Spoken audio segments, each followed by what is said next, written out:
هیوادوالو سلامونه. دا د ریاضي اتم ټولګي دویم لیکچر ده او په دې لیکچر کې به تاسو لومړی څپرکی چې نیمایي برخه یې مونږ پاتې وه، مونږ په تېر لیکچر کې تر کوم ځای پورې تر ضرب تقسیم جذرونو پورې ولوستل. اوس راځو توانونه ولولو. توانونه مونږ په هغه کې طاقت ولوسته، مختلف شیان مو ولوستل. دلته دوه تکراري درسونه دي، نور ټول نوي درسونه راغلي دي. دوه تکراري به زه تیز پې ورشم، نور باندې بیا سلو ورځو. یو توانونو ویش دی، یو توانونو تقسیم ده. ویش تقسیم دواړه یو شی ته دي، نو لومړی به ضرب باندې راشو، بیا به وروسته تقسیم. توانونو ضرب دې کې څه ډول ده؟ درې قانونه موجود دي. اصل کې دوه دي، خو درېیم پکې علماو اضافه کړی ده چې دا ولې ځکه چې تاسو بیا کوم سوال سره پېښ نه شي. دا څنګه کې یا به اوس لولو. اول حالت څه شی ده یا اول قانون څه ده؟ که چیرې وایي توانونه مساوي وي. توانونه مساوي څه کوئ تاسو؟ کله چې توانونه مساوي وي عدد ضرب به وو. توانونه مساوي وو، عدد ضرب وو. هر یو سره یو مثال کاروو مونږه. لیکو 5 په توان د 2 ضرب دی 3 په توان د 2. توانونه مساوي دي 2 او 2. څه ډول کېږي؟ توانونه څخه یو ونیسئ تاسو، 5 3 15. نو څنګه ساده کېږي؟ تاسو زده ده 15 ضرب 15. نو دا شو لومړی حالت چې دا مونږ په اوم ټولګي کې لوستلی دی. دا یو تکرار پې کوو. دویم، که چیرې وایي تاسو ته ووایي چې قاعدې مساوي وي. قاعدې مساوي څه ډول کېږي؟ توانونه جمع کوو.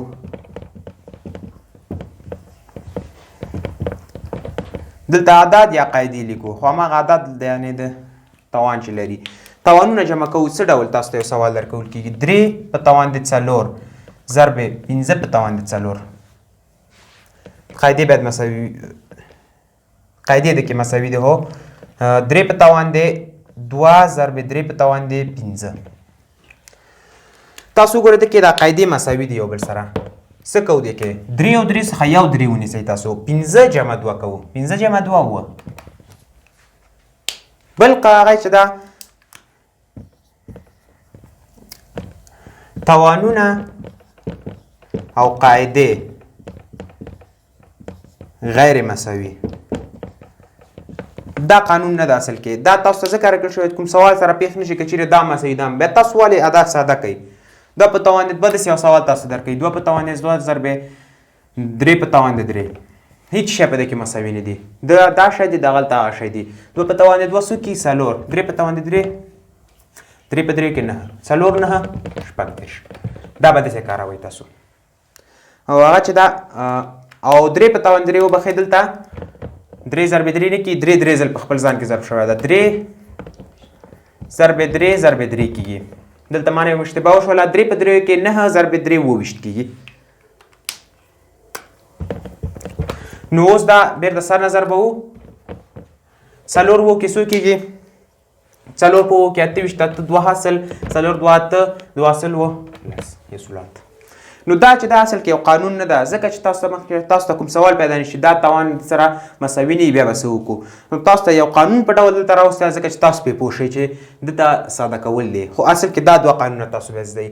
که چیرې غواړئ چې دا درس په تفصیلي ډول تاسو ترلاسه کړئ، اووم صنف لیکچرونه په پوهنتون چینل په یوټیوب چینل کې موجود دي، تاسو کولی شئ هغې څخه ترلاسه کړئ. ګرانو زده کوونکو، یو بل عنوان دا هم تکراري ده. توانونو ویش تاسو په اووم ټولګي کې لوستلی ده. دا هم 3 قانونه لري. اول قانون څه وایي تاسو ته؟ وایي که چیرې قاعدې مساوي وي، هماغه ډول ده. قاعدې مساوي، قاعدې مساوي څه کوئ تاسو؟ چې کله قاعدې مساوي شوي توانونه منفي کوو. څه ډول؟ یو سوال به دلته ورته کار کوو. 4 په توان د 2 یا هم 4 په توان د 6 او 4 په توان د 3. قاعدې مساوي دي. قاعدې مساوي دي. څه کوئ؟ وایي د قاعدو نه یوه ونیسئ. 6 منفي 3 2. 6 منفي 3 3. 4 په توان د 3. قاعدې مساوي توانونه منفي کوو. قاعدې مساوي توانونه منفي کړل. یوازې دا شی په یاد ولرئ چې د پورته توان نه به ښکته توان منفي کوئ. پورته توان نه به ښکته توان منفي کوئ. بل ته قانون څه ده؟ که چیرې توان مساوي وي دغلته همدغه معکوس کوئ. توانونه مساوي، توانونه مساوي. توانونه چې کله مساوي وي دلته قاعدې څه کوو تقسیموو قاعدې ویشو یا تقسیموو یا ویشو نو راځو مثال ته وخت مونږ قاعدې مونږ مساوي کړو کې توان مساوي کوو لیکو چې شپږ په توان د 4 او شپږ په توان د 4 او 3 په توان د 4 داسې یو مثال ده مونږ دا توانونه د ځل مساوي کړل په دې حالت کې څه کوئ توان یو ونیسئ به تاسو 4 دا توان کې مونږ ولیکه دغه تقسیم ده شپږ تقسیم 3 2 په توان د 4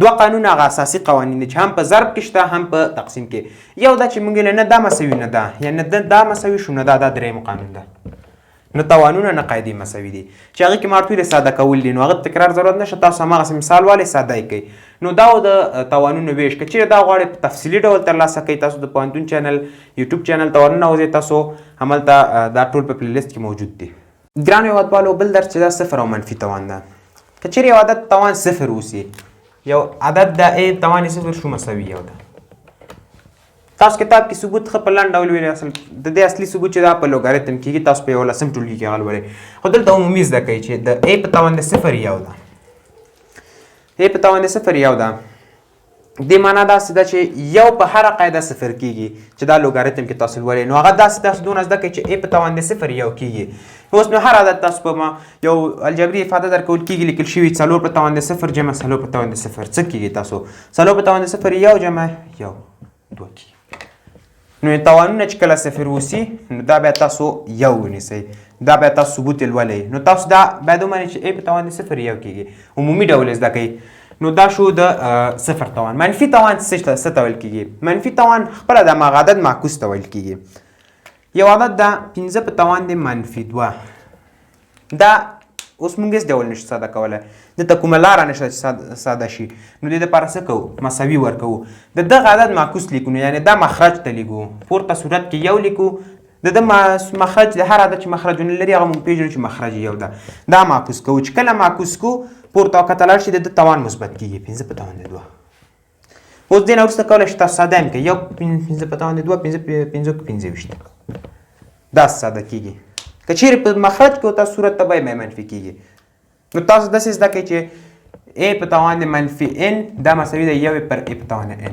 مثبتېږي نو دا صفر او دا منفي توان تاسو کتاب کې ځینې سوالونه کې د تمرین کې راغلي چې تاسو افادې ساده کولې تاسو په توان د صفر په ځای یو او توان منفي په ځای مخرج ته لېږل مثبت کول دي ګرانو زده کوونکو یو بل نوې موضوع چې د کسري توان ده که چیرې یو عدد کسري توان ولري بیا هغه څنګه ډول کېږي 15 ده توان کسري ده 1 پر 2 ده دغه تاسو څه ډول ساده کوئ دا اصل چې دا یو جذر ده دا خپله دا چې دا یو جذر ده څه ډول جذر ده دغه صورت د چې ښودونکی کوي چې د عدد تحت جذر عدد چې ده دغه درجه یعنې د عدد درجه نه بلکې توان یعنې د دغه عدد توان او دا چې ده د جذر درجه ده دا خپله یو جذر شو اوس دا 15 داسې ولیکئ مونږ ویلې چې دا عدد توان ده 15 په توان د یو د دویم جذر لاندې یعنی داسې معنا ورکوي چې ا په توان د n پر m ا په توان د n د n m د دې جذر لاندې دا اوس د دې په ځای عدد وضع کوئ تاسو لیکلی شئ ده اوس دلته تاسو ته چیرې داسې درکړل شي چې ا په توان د n پر n یعنی یو عدد مساوي توان ولري کسر یعنی داسې لیکل شوي چې 2 په توان د 3 پر 3 دا څه معنا ورکوي 3 پر 3 یو نه ده 3 تقسیم 3 یو کېږي 2 په توان د یو مساوي 2 په جذر هم واړوي هم دا شی کېږي دا زه په جذر درته اړوم 2 په توان د 3 د دریم جذر لاندې د درجه او د توان سره خلاصېږي 2 نو تاسو دونه زده کوئ چې صورت په توان کېږي او مخرج درجه کېږي نو دا کسري توان او دغه قانون دی ګرانو هیوادوالو بل عنوان چې د کسرونو ګویا کول یا ناطقسازي ده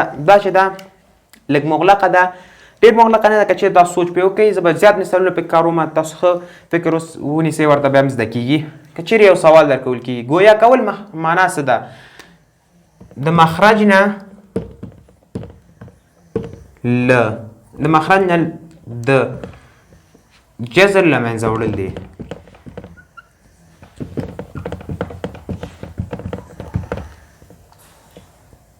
د جزر له منځه وړل دي. نو که چیرې یو کسر وي هغه مخرج کې جزر وي هغه باید څنګه له منځه لاړ شي د کسر ګویا کول دي. که چیرې موږ دا انجام کړو ته وایي ګویا شو یعنې د کسر ګویا شو.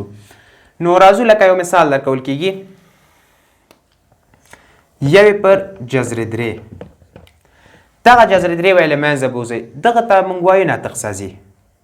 دا جذر 3 له منځه که چیرې موږ ویوړه دته ناطق سازي وایي. طریقه څه وایي تاسو ته دغسې ټول سوالونه درکول کېږي. یوه طریقه تاسو درښیم ټول سوالونه کې کارېږي.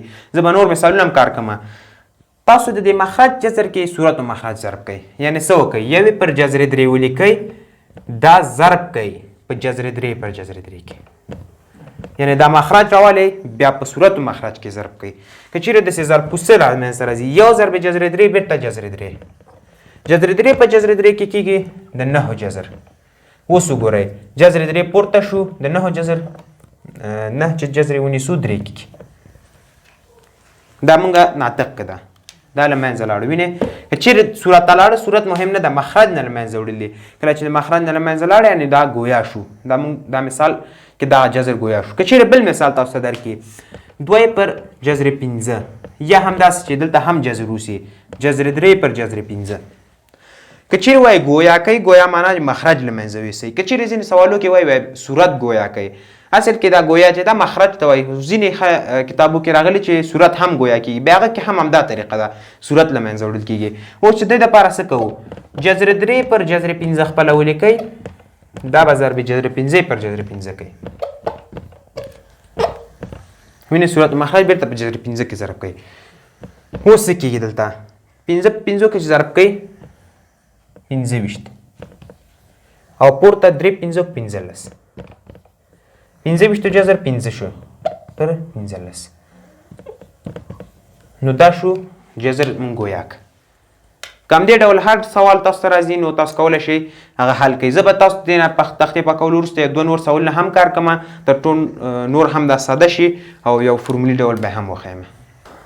ګرانو زده کوونکو زه به یو فرمولي ډول تاسو ته وایم. که چیرې یو عدد پورته وي b پر جذر a تر nم درجې لاندې یا هم دلته 2 درجې 3 درجې مونږ نه وایو مکعب درجې مونږ نه دي ویلي دا ټول 2 مربع جذرې. دلته څه کوئ تاسو دې دپاره b به ولیکئ a جذر به خپله ولیکئ ضرب جذر a پر جذر a. چې کله دا کار وکئ تاسو دا مخرج له منځه ځي. دا عمومي فرمول په ډول تاسو ځان سره ولیکئ. زه به یو بل سوال هم تاسو ته کار کوم په دې کې 5 پر جذر 201 داسې یو غټ عدد تاسو ته درکول کېږي. تاسو به څه وکئ 5 پر جذر 201 ولیکئ ضرب 201 تر جذر لاندې او پر 201 تر جذر لاندې. تاسو نشئ کولی چې دا په یو بل کې ضرب کړئ. دې طریقه اسانه ده پورتنی خو اسانه ده 5 جذر 201 کتنې کې به داسې ولیکئ 201 په 201 کې 201 مربع 201 په توان د 2 او دا هم 2 ده دا د سره خلاصېږي. جواب کې څه پاتې شو 5 جذر 201 پر 201 نو دا شو. که چیرې غټ عدد دي تاسو یې مربع ډول ولیکئ. نو دا د توانونو درس و او دا هم د ګویا کول ناطق سازي و او د لیکچر پای و. دویم لیکچر د ریاضیاتو ټولګي ختم شو. که دې لیکچر کوم مشکل سره پیښې په کومنټ کې راکړئ او لومړی فصل هم خلاص شو. په بل لیکچر کې به موږ مالي محاسبې شروع کوو او دا ویډیو در سره لایک کړئ.